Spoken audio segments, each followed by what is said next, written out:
Roman, il faut faire quelque chose, la température augmente. Qu'est-ce qui se passe, Sarah? L'hôpital public va mal. À côté de chez nous, dans la métropole lilloise, le constat est le même que partout ailleurs en France. On manque de lits, on manque de personnel, on manque de moyens et on en a besoin de toute urgence. Alors c'est devenu un rendez-vous mensuel. Le 15 octobre à Tourcoing, le 14 novembre à Roubaix et le 17 décembre à Lille, les soignants descendent dans la rue pour lancer un appel à l'aide. Les revendications sont les mêmes depuis des années et le gouvernement ne prend pas vraiment au sérieux cette question. Il propose des solutions très peu concrètes, voire évasives.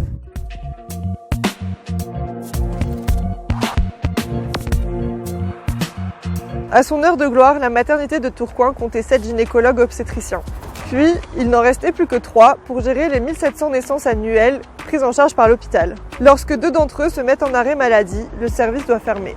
Résultat, catastrophe à Roubaix, l'hôpital le plus proche de la maternité de Tourcoing, où 50% des naissances ont été transférées alors que la maternité était déjà en difficulté. Et ce problème s'ajoute à une liste déjà longue pour l'hôpital. Et c'est dans ce contexte que les soignants sont descendus dans la rue. Ça fait déjà 2 mois que c'est comme ça. Ce qui veut dire que nous, aujourd'hui, on doit absorber, en plus de nos 3000, on doit absorber environ 800 naissances en plus pour une maternité qui est conçue pour 3002. Donc vous imaginez bien, que ce soit en termes de personnel, d'organisation, de locaux, ça ne peut pas aller, ça ne va pas.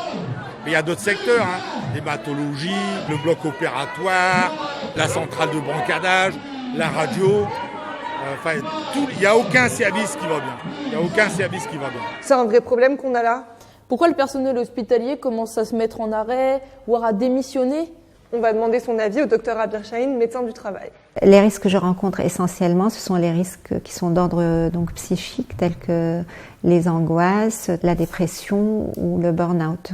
Moi, je me sens en conflit de valeurs quand je cherche une place pour un patient qui devrait avoir sa place à l'hôpital, qui nécessite une hospitalisation, alors que d'autres patients dans le service nécessitent ma présence. Franchement, moi ça me révolte cette situation. Moi aussi. Et on est allé poser des questions à Anaïs Huguet-Bouillet, sage-femme à l'hôpital de Lille. J'ai toujours cru en l'hôpital public et j'y crois parce que l'hôpital public c'est quand même un grand accueil pour tout membre de la population. On se battra tous pour pouvoir continuer à offrir cette continuité des soins et ce niveau de perfection et ce niveau d'exigence qu'on s'impose, aussi bien médicalement qu'humainement parlant. Maintenant, je pense que tant que on ne reverra pas tout l'hôpital dans sa globalité, c'est sûr qu'on sera en difficulté. Ça me fait pas rêver tout ça.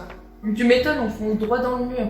Pourtant, j'ai plein d'amis qui sont à la fac de médecine et qui travaillent d'arrache-pied pour accéder à la profession. Là, actuellement, je suis en stage en chirurgie cardiovasculaire à l'Institut Cœur-Poumon.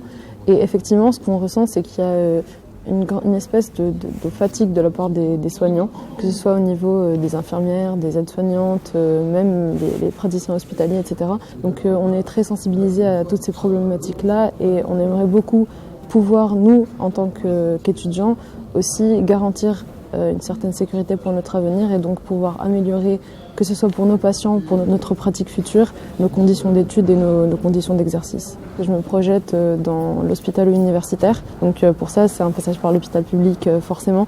Donc l'idéal ce serait vraiment qu'on puisse réussir à obtenir des résultats au niveau des revendications qu'on a actuellement. Mais alors est-ce qu'on y croit encore l'hôpital public, même si les directeurs d'hôpitaux se comportent comme des chefs d'entreprise? Tu connais Hôpital? Hôpital c'est un service payant qui permet de louer une chambre double ou une chambre simple à l'hôpital. C'est une petite fois, on peut te chercher un petit kebab. Si tu te sens seul, pas besoin de prendre un curly, appelle l'hôpital. Mais ça craint. C'est comme si on était dans un hôtel, c'est pas comme ça l'hôpital public. Bah, liberté, égalité, fraternité, sauf si tu peux pas payer.